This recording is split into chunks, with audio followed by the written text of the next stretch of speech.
One of the things that it's important to do when you're planning your research pipeline and you're planning out your conferences is actually to think about your budget. So if you're fortunate enough to be at a university where you have a fairly large research budget, then maybe you don't have to think about it as much.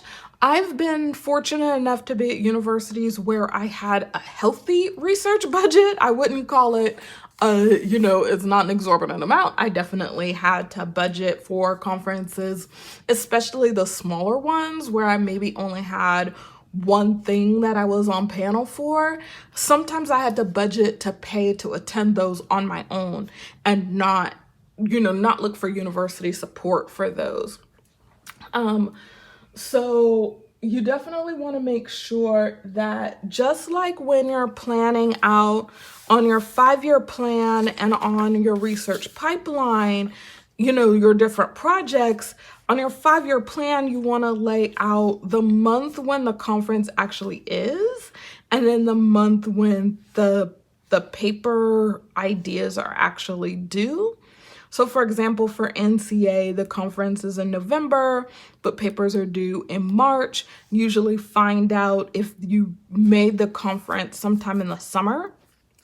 It's usually around here in the summer when I start figuring out financially what the budget is gonna be for being able to attend. Sometimes I'll actually start thinking about that a year in advance. So this year, the conference is in Baltimore. So I was actually already thinking about the budget last year before I even submitted anything in March to think about how much funding I was gonna need to ask for to be able to attend that conference. Now, I always make it a point to ask my university for funding for my major conferences for my discipline.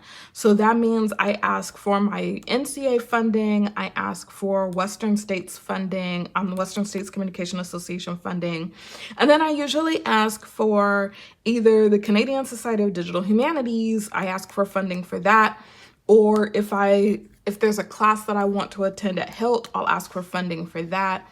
Or for digital humanities, I'll ask for funding for that. Sometimes I'll ask for funding for all of it because frankly, all they're gonna do is say no to you. And sometimes it's better to ask than to not ask. Plus, I work in a state where budgets are done, the state budget is biennium, so it's done every 2 years. So universities get funding sometimes from the state that's basically use it or lose it money. So they have to spend it. And if they don't spend it, it goes back to the state and they don't get to get it back.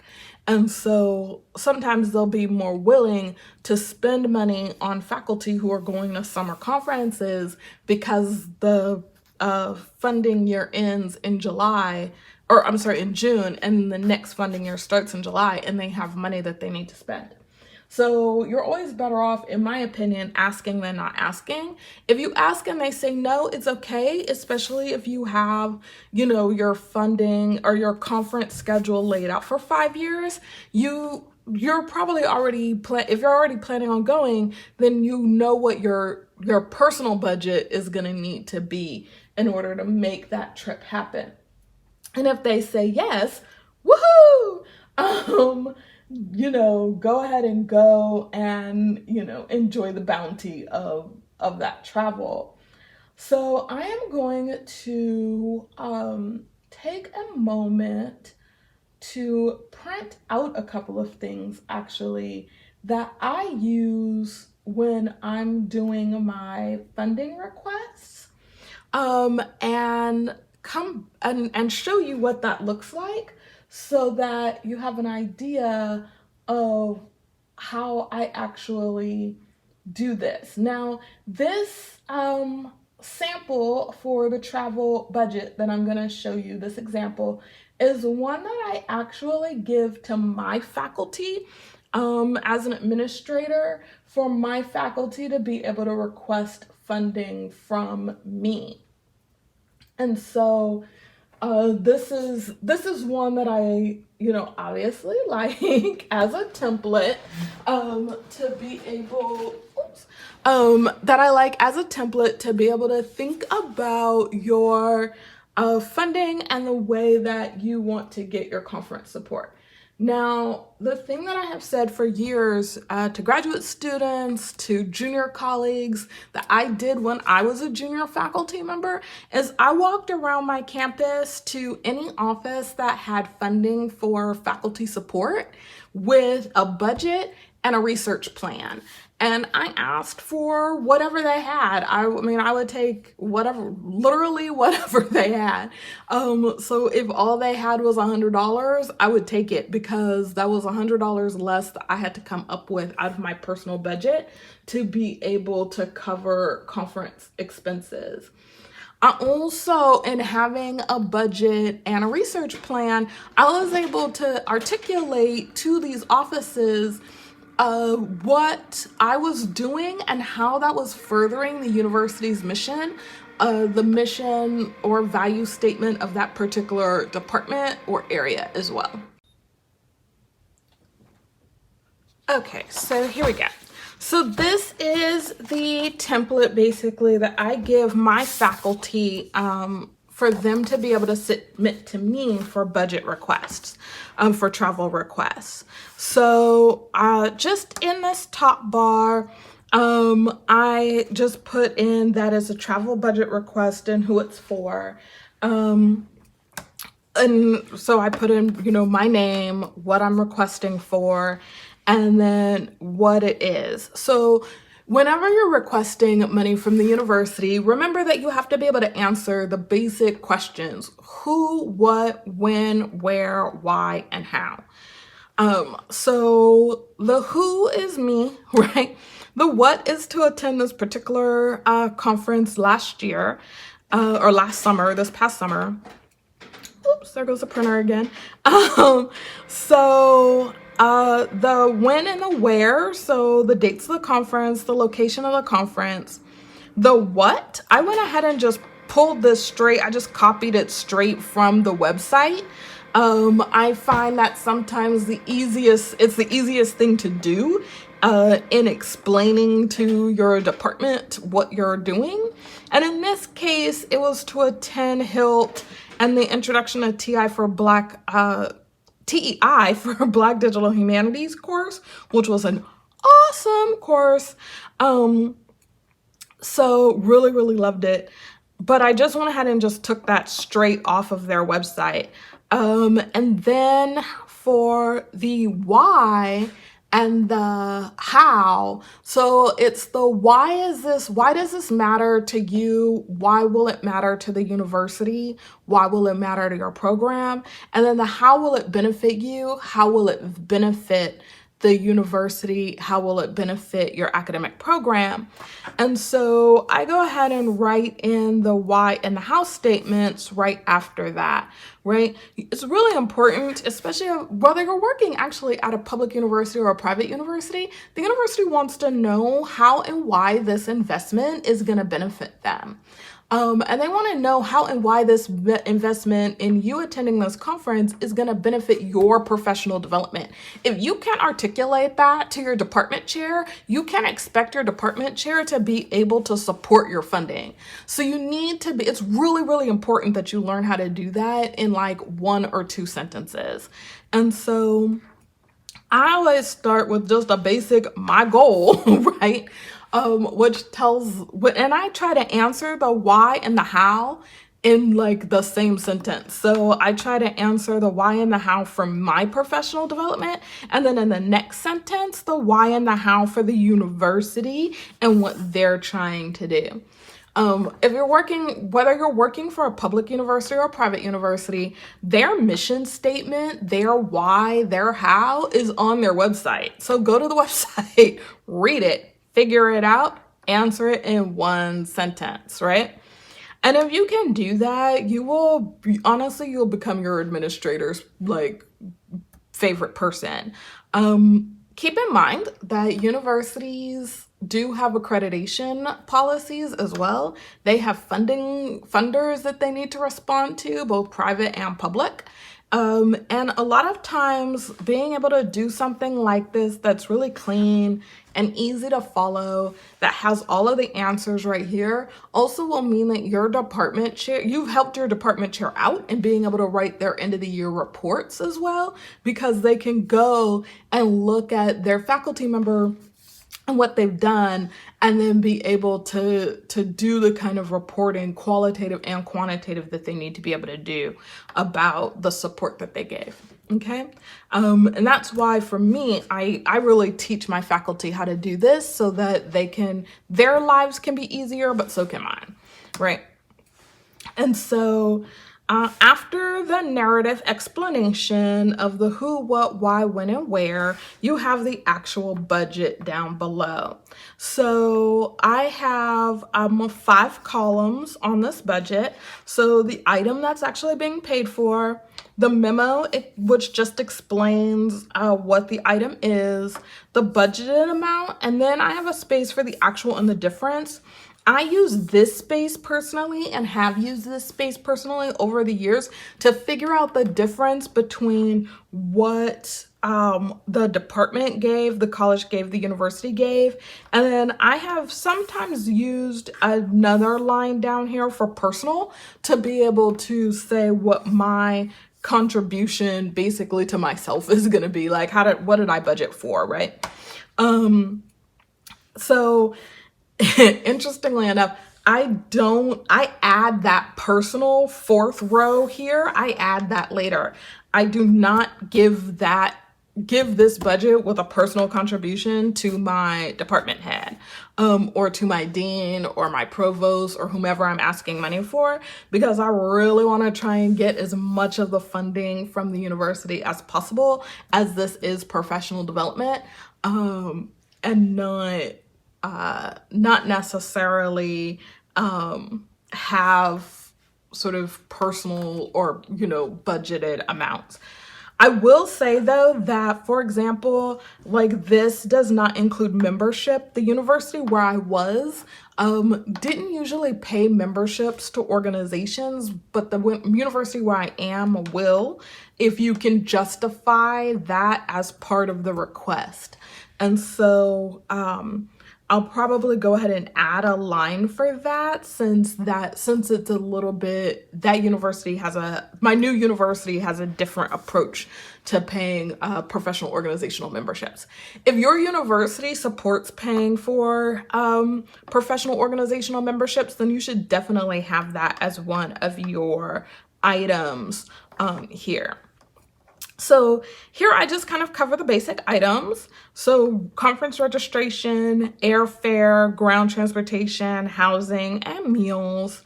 And then I just went ahead and just put in the budgeted amount. So typically the conference registration and the meals are going to be something that you can do with fairly decent accuracy, because it's going to be a stable amount, right? So I work for a state university. I worked for a state university before. I work for a state university now. The state universities, and this is true really for all state universities, I've worked for several in several different states over the years, they only use the federal GSA per diem rates. They usually also use the hotel rates as well when they're determining how much money that you can really reasonably ask for in terms of being able to pay for these things. So I'll put a link to this, but you should definitely make sure and go to the GSA website, which is a federal government, US government website, where they actually indicate what the per diem is for the city. You can look it up by city, you can look it up by zip code, and be able to figure out what that is. My state also has a maximum for what they will pay, and the maximum that they will pay is the per diem, the GSA per diem. So in this case, it was $46. It was per day based on 6 days, and so that's the amount that it worked out to. I was also thinking that I would, because I put this request in to my previous university, I put this request in really early too. So I wanted to make sure that I did the dormitory request, and so a lift in both cities because I was going to be gone for a little bit. I was going to do a lift both from the city where I live to the airport, and then when I got to Indiana, a lift from the airport to the campus. So I included that. The airfare, because it's a little bit harder to know when an airfare will be purchased, I always do the airfare plus 15%, just in case it ends up being purchased less than 14 days in advance, just to make sure I have some cushion in my budget. And so that gives you, in this case, a total of $2,449. I usually try to do even with no change, but sometimes there is, but in this case, there wasn't. Okay. So this allows me also, in doing the budget like this, also allows me to plan, like I said, for how much a conference will cost if I'm gonna be the one paying for it. So I do these budgets for myself fairly early so that I know kind of what I need to plan for financially for myself in terms of being able to save my money to be able to attend a particular conference.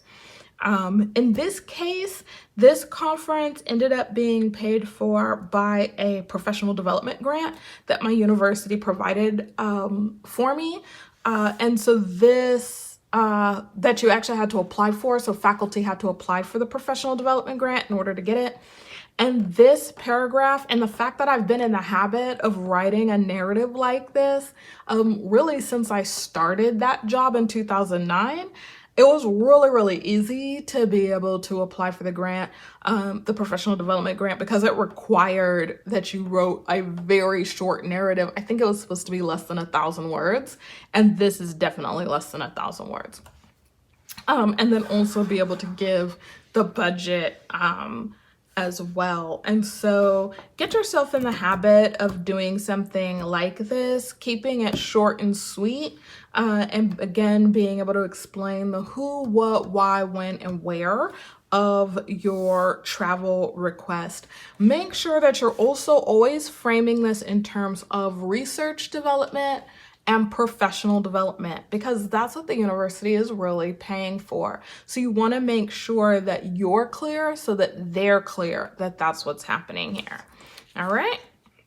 So I'll also put a link to this template as an Excel document on my website as well, so that if it's something that you like, you can go ahead and use that and put in your explanation. And what I'll do is I'll kind of take this text out probably and just put an explanation in of sort of how you can format the paragraph to format your argument so that it is both informative and persuasive to your university administrators that you may need to get funding from.